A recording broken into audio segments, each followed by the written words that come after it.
Olá! Hoje a gente vai conversar sobre um poder que quase ninguém percebe, mas que é gigantesco: a energia do silêncio. Vamos tentar entender por que, muitas vezes, o segredo para realizar uma grande ideia é, antes de tudo, não contar ela para ninguém. Já parou para pensar nisso? Aquela ideia genial, um projeto que dá um frio na barriga de tanta empolgação, aí na primeira oportunidade a gente conta para alguém e, puf, parece que uma parte da mágica, daquele gás inicial, some no ar. É uma sensação bem frustrante e super comum. E se a chave para proteger essa energia toda não estiver no que a gente fala, mas justamente no que a gente guarda, é exatamente sobre isso que vamos nos aprofundar nesse conceito da energia do silêncio. Então, vamos direto ao ponto. A primeira coisa a entender é que essa tal energia não é só a ausência de barulho, não. É algo bem mais profundo, uma força que vem de dentro. O ponto central, então, é esse gerenciamento. É a habilidade de cultivar uma força criativa, sabe?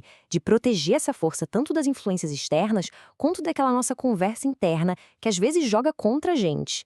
Para visualizar essa energia, essa analogia da bola de futebol é perfeita. Pensa só, a ideia é a bola. A nossa empolgação é o primeiro chute. Se a gente para por aí, ou se passa a bola para alguém que não chuta de volta, ela perde o embalo e para. A energia precisa ser nutrida, protegida para continuar em movimento. E essa energia, ela tem duas faces bem claras. De um lado, a de construção, que é a que alimenta e dá vida aos nossos projetos. Do outro, a de destruição, que nasce da fofoca, da fala negativa. Uma constrói, a outra derruba. Simples assim. Vamos então para a primeira aplicação prática disso. Como usar o silêncio para blindar nossos próprios objetivos e as nossas ambições. E olha, essa ideia não é nova, não. O próprio Einstein colocou manter a boca fechada na fórmula dele para o sucesso. Ele entendeu que o silêncio não era um detalhe, mas uma variável fundamental na equação da conquista. Aqui os perigos ficam bem nítidos. Quando se expõe uma ideia antes da hora, não só a nossa própria energia se dissipa, como a gente fica vulnerável à energia dos outros, né? A inveja, o ceticismo, a pressão da expectativa, tudo isso pode minar a base de um projeto que ainda está nascendo. E aqui está o pulo do gato psicológico. A energia, que antes estava 100% focada em fazer, agora se divide. Uma parte dela começa a ser gasta para gerenciar a percepção dessa plateia que foi criada. É aí que a força principal se perde. E essa gestão da nossa energia verbal não vale só para os nossos projetos. Ela é igualmente poderosa, ou destrutiva, quando o assunto são as outras pessoas. Vamos ver como? Vamos ver um exemplo que seria até engraçado, se não fosse um retrato tão fiel da realidade. A história começa com uma informação bem simples, um fato: uma pequena cirurgia de varizes.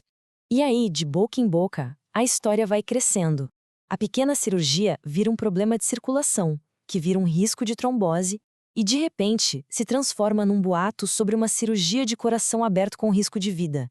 É o exemplo perfeito de como as palavras, mesmo sem má intenção, distorcem a realidade e criam uma energia destrutiva. Essa citação é poderosa. Ela nos lembra que o hábito de falar dos outros de forma descuidada não se desgasta com o uso. Pelo contrário, ele se fortalece, se afia e se torna cada vez mais perigoso para os outros e para a gente mesmo. Tá bem. Então, o que a gente tira de tudo isso? A lição final é sobre a sabedoria de saber a hora de falar e, talvez mais importante ainda, a hora de ficar em silêncio. O Da Vinci capturou aqui a essência da vulnerabilidade. Abrir a boca no momento errado não é só liberar a energia, é se expor, se tornar um alvo fácil para influências que podem literalmente nos devorar, assim como o caranguejo faz com a ostra. E este é o contraponto, que é fundamental. O silêncio não é uma regra de ouro absoluta. Diante da injustiça, por exemplo, o silêncio não é sabedoria, é cumplicidade. A energia do silêncio se torna destrutiva quando deveria ser usada para o protesto. Saber essa diferença, aí sim, é maestria. Esse provérbio antigo resume tudo perfeitamente. Falar é prata, claro que tem o seu valor. Mas o silêncio, quando bem usado, quando é estratégico, esse é ouro puro.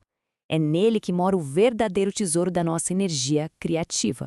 E, para fechar, fica aqui uma reflexão. Nos tribunais existe o direito de permanecer em silêncio para não se autoincriminar. E se esse mesmo direito fosse usado no dia a dia para proteger nossos sonhos, para garantir a nossa própria realização, o que será que poderia mudar?